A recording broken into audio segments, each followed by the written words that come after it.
Guys നമ്മുടെ കാൽപ്പേണ്ണല്ലേ nothing ഫോണിന്റെ CEO ആള് പുതിയ സെറ്റപ്പുമായി വന്നിട്ടുണ്ട്. അതായത് നത്തിങ് ഫോൺ 3 സീരീസ് ഇവിടെ വന്നിട്ടുണ്ട്. ഇതിൽ 2 ഫോണുകളാണ് വരുന്നത്, 3A ആൻഡ് 3A Pro. 2 ഫോണുകളിലും പെർഫോമൻസിന് പ്രത്യേകിച്ച് പ്രയോറിറ്റി ഒന്നും കൊടുത്തിട്ടില്ല. ക്വാൾകോം സ്നാപ്ഡ്രാഗന്റെ 7S Gen 3 എന്ന് പറയുന്ന ചിപ്സെറ്റാണ് കൊണ്ടുവന്നിട്ടുള്ളത്. ക്യാമറ സെക്ഷൻ അത്യാവശ്യം നന്നായിട്ട് ഇമ്പ്രൂവ് ആക്കിയിട്ടുണ്ട്. 2 ഫോണിലും പുറകുവശത്ത് 50 മെഗാ പിക്സലിന്റെ 2 സെൻസറൊക്കെ വരുന്നുണ്ട്. അതന്നെ പ്രോ വെർഷനിലേക്ക് പോകുമ്പോൾ ഒരു സെൻസർ പെരിസ്കോപ്പ് ലെൻസ് ആണ്. അതുപോലെ ഫ്രണ്ടിലും തന്നെ പ്രോ വെർഷനിൽ നമുക്ക് 50 മെഗാ പിക്സലിന്റെ സെൻസർ വരുന്നുണ്ട്.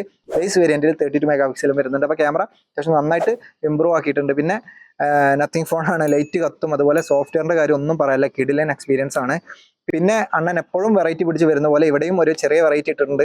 അതായത് എസെൻഷ്യൽ സ്പേസ് എന്ന് പറഞ്ഞിട്ടുള്ള ഒരു സംഭവം, നമ്മൾ ടു ഡു ലിസ്റ്റ് ഉണ്ടാക്കുന്ന ഒരു സംഭവമാണ്. അതിന്റെ സ്റ്റൈലൊന്ന് മാറ്റി പിടിച്ച് ഒരു എക്സ്ട്രാ കീ ഒക്കെ കൊടുത്ത് എസെൻഷ്യൽ കീ എന്ന് പറഞ്ഞിട്ടുള്ള അത് ഉപയോഗിച്ച് നമുക്ക് അപ്പോൾ ചെയ്യുന്ന കാര്യങ്ങളുമായി ബന്ധപ്പെട്ട ടു ഡു ലിസ്റ്റ് സ്ക്രീൻഷോട്ട് എടുത്ത് ടെക്സ്റ്റോ വോയിസ് ഒക്കെ ആഡ് ചെയ്ത് കൊടുക്കാൻ പറ്റും. അപ്പോൾ ഏതാണെങ്കിലും അത്രേ ഉള്ളൂ. അപ്പോൾ ആറ്റിറ്റ്യൂഡ് സ്റ്റൈലൊക്കെ ഇട്ട് ലൈറ്റൊക്കെ കത്തിച്ച് നടക്കാൻ പറ്റിയ ആളുകൾ മാത്രം ഫോൺ വാങ്ങുക. ഹെവി ടാസ്ക് പെർഫോമൻസിലൊക്കെ ഫോക്കസ് ചെയ്യുന്ന ആളുകൾ ഒരിക്കലും വാങ്ങേണ്ട ആവശ്യമില്ല. അതിന് പറ്റിയ ഫോണല്ല. അപ്പോൾ ഓക്കെ, ബൈ.